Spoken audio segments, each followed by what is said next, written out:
যাবে। নমস্কার বন্ধুরা, সবাই কেমন আছো? আমি মৌমিতা স্কুলে যাচ্ছিলাম, এখন তোমাদের সাথে শেয়ার করতে চলে এসেছি একটা নতুন ব্লগ। তো আমি স্কুল থেকে ফেরার পথে একটু শপিং করার জন্য মার্কেটে এসেছিলাম। তারপর সন্ধ্যাবেলায় রেডি হয়ে পড়লাম বিয়ে বাড়ির জন্য।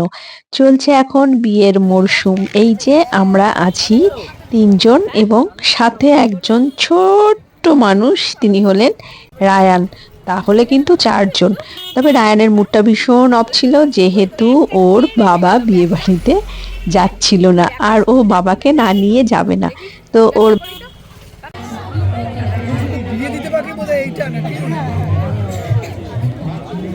এরকম ওই অফিস থেকে সবে আসলো তো, ক্লান্ত সারা সপ্তাহ এত।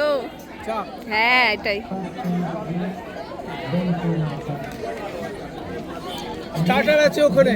হ্যাঁ, ঠিক আছে। বলে দেবো, বলবে আর তোমার রান্না করতে হবে না ওই বাড়িতে। হ্যাঁ, একদম পাপা দুষ্টু ছেলে। বিয়ে বাড়িটা একদমই বাড়ির কাছে ছিল, তাও রায়ানের বাবা একটু এগিয়ে দিল আমাদের আর টোটোতে তুলে দিল। তো আমরা বিয়ে বাড়ি বললে ভুল হবে, এটা ছিল একটা রিসেপশন পার্টি। রায়ানের ততক্ষণে মুড অন হয়ে গেছে এবং সে ততক্ষণে স্টার্টার খেতে ব্যস্ত।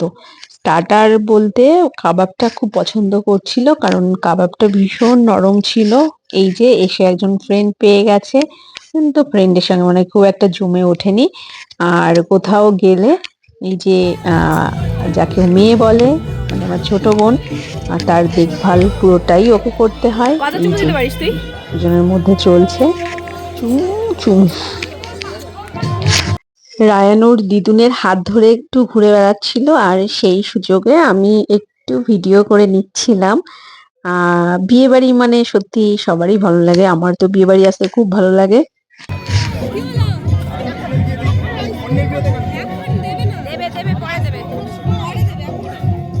ওরা বিয়ে বাড়ি থেকে তাড়িয়ে দেবে, কি বলবে বলতো? হ্যাঁ, পরে রায়ান ভীষণ ভাবে আইসক্রিমের বায়না করছিল, কারণ ও দেখতে পেয়েছিল সবাই আইসক্রিম খাচ্ছে আর বাচ্চাও তো আইসক্রিম চাইবে, তো ওকে আইসক্রিম দেবো না বলেই এরকম বলছিলাম আর কি। দেখো অবস্থা, এইটুকু ছেলে সে কিনা ফটো তুলে দিচ্ছে।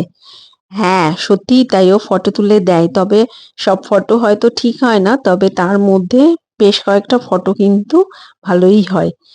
ছোট্টবেলা থেকে বিয়ে বাড়ি যেতে ভীষণ ভাবে পছন্দ করে এবং ছোট্ট থেকেই বিয়ে বাড়ির ব্যাপারটা না ও বোঝে। আসলে ওই যে যে একটা অনুষ্ঠান বাড়ির যে ভাইবসটা না, সেটা ওর খুব পছন্দ।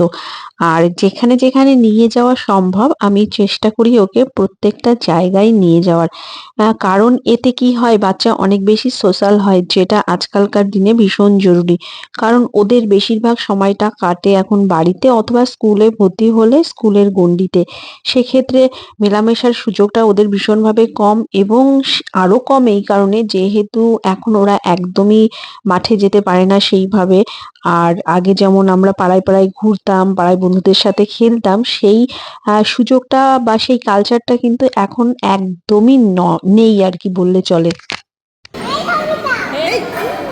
আস্তে আস্তে মানি বলো, মানি বলো। এনের না এখন এমন একটা স্বভাব হয়েছে, সব বড়দের নাম ধরে ডাকবে। কি বলবো, দেখো কাঁসার থালায় কি সুন্দর পরিবেশন করছে, থালাগুলো কি পরিষ্কার চকচকে। এর আগে বিয়ে বাড়িতে আমি কখনো কাঁসার থালায় খাইনি, এই প্রথমবার। আর সত্যি কথা বলতে আমি কাঁসার থালায় খেতেও পারি না, আমার কেমন যেন মনে হয় কষ উঠছে। তো এর আগে আমি ভূতের রাজা দিল বর বলে যে রেস্টুরেন্ট গুলো হয়েছে, সেখানে আমি কাঁসার থালায় খেয়েছিলাম, কিন্তু থালাগুলো এত মানে দাগ ছিল না, কেমন যেন মনে হচ্ছিল। কিন্তু এখানে থালাগুলো দেখলাম কি চকচকে। বিয়ে বাড়িটাও কত সুন্দর করে সাজিয়েছে এখন। মানুষ সত্যি কথা বলতে না, বিয়ে রিসেপশন পার্টি বা যে কোনো অনুষ্ঠানে না প্রচুর খরচ করে। মানে এত সুন্দর ডেকোরেশন করে, এত সুন্দর লাইটিং করে, এবং সেই সাথে খাওয়া দাওয়াও ভীষণ অতুলনীয় করে। তবে অনেকে বিয়ে বাড়ির আমি দেখেছি বা যে কোনো অনুষ্ঠানের, এবং সেটা আমার নিজের ক্ষেত্রেও হয়েছে, অনেকে না বাইরে গিয়ে একটু সমালোচনা করে, তবে আমার মনে হয় সমালোচনাটা করাটা কি খুব জরুরি?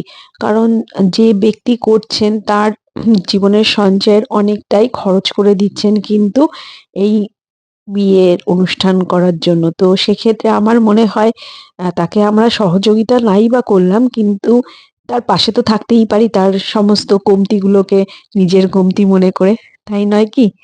যাই হোক, রায়ান তো জোর করে সেই আইসক্রিম আদায় করেই ছাড়লো।